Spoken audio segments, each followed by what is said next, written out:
When you read the financial statements of a company, of a corporation, and particularly the equity segment of the statement of financial position, then you will find an item share capital.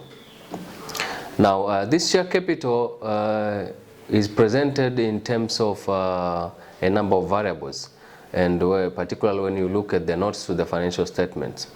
You might see the so-called authorized share capital, you might see the so-called issued share capital, and you might also see the so-called paid up share capital.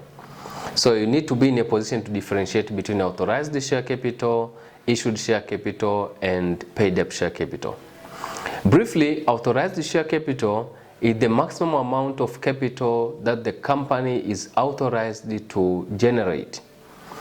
When a company is formed, then legally it has to register the maximum number of shares that it can issue and the maximum capital that it can raise from those shares. So authorized share capital is the maximum amount of capital that the company can raise. And then issued share capital is currently the amount of capital that the number of shares that the company has issued so far. When you have authorized share capital of, let's say, 10,000 shares, you are not necessarily required to issue all the 10,000 shares at once. So you may decide to issue, let's say, 2,000 shares at the beginning.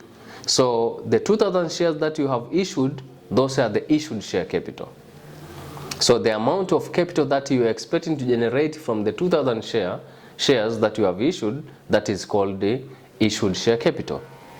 Then out of the 2,000 shares that you have issued, maybe each share is paid for 1,000.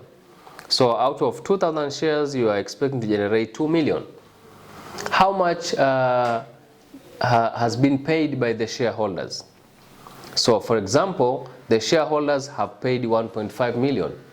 That is called paid up capital.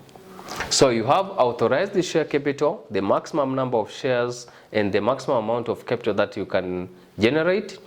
You have issued share capital, the amount of share capital that you are expecting to generate from the shares that you have issued so far, that is 2 million. And paid up capital is the amount of capital that have already been paid by the shareholders so far, that is 1.5 million.